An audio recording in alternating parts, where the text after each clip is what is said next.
Hello, let's play a quick game. I'm going to say a word and you say first thing that comes to your mind. Ready? Beautiful. Face. Rolex. Chanel. Thanks for your answers, but here's the trap. Beauty is not a thing we see, it is a thing we feel, and sometimes we forget about that. Have you ever looked in a mirror and just felt like, meh, you don't like what you see? So you start thinking, I need to fix this, I need to fix that.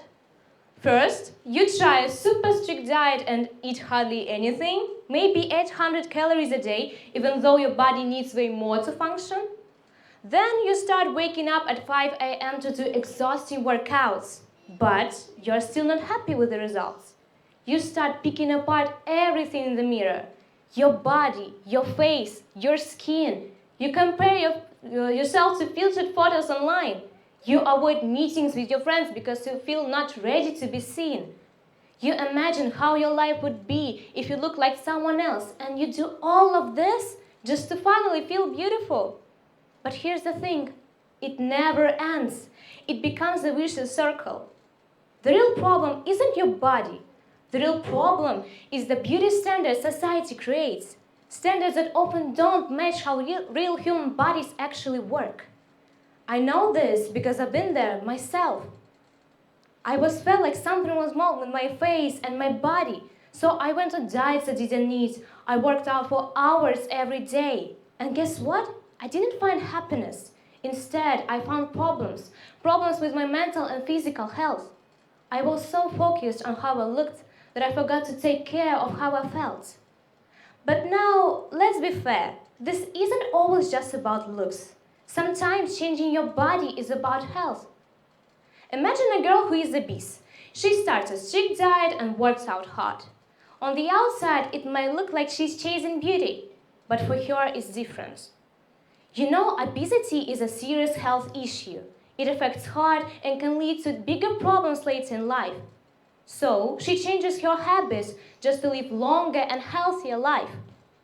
Just look at the singer Adele. When she lost weight, people focused on her appearance. But she said she started because she felt unwell. She wanted to quit smoking, drink less, and eat better. So, she chose a healthier lifestyle, not just to look beautiful, but also to feel better. But then, there is the other side, the harmful one. Beauty standards can really mess with your head. When we try too hard to fit in, we can lose ourselves. We stop being individuals. And the worst part? Beauty standards keep changing like fashion. What is considered beautiful today may be considered ordinary tomorrow. If you look at history, beauty standards have constantly changed. In ancient Greece, full of bodies were associated with prosperity, health, and social status, while being too thin was linked to poverty. During the Middle Ages, noble women emphasized softer features and rounder silhouettes as the sign of refinement. In the Renaissance, artists such as Peter Paul Rubens celebrated women with their natural curves, wider hips, and fuller figures as the ideal of beauty. So, if you had lived in another century, features that you may criticize in yourself today could have been considered beautiful and desirable. This shows us something important. Beauty is not a fixed truth. It changes across generations, cultures, and time periods. And if the standard is changing, perhaps the problem is not our appearance. Perhaps the problem is trying to fit into the ideal that was never meant to stay the same. Take Lady Gaga, a brilliant musician who built an empire of being unique. But people focused on her body more than on her art. Tabloids called her fat, producers told her to lose weight. So she started dieting, then starving and purging.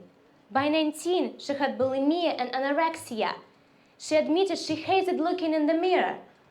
But even after losing weight, public wasn't happy. They said she looked too thin, then sick, and the result wasn't happiness. It was years of therapy. So where do I stand after all this?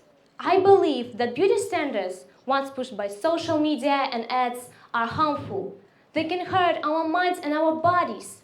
But here's what I've learned, and I really want you to hear this. You are already enough, exactly as you are. Your body is not a project to be fixed. It's not a problem to be solved. It is the only home you will ever have, and it deserves your kindness, not your criticism. And here's my wish for you. Stop chasing perfection. Instead, start practicing kindness toward yourself. Your body is not an ornament. It's an instrument, and it gets you through life. And that is beautiful. Thank you.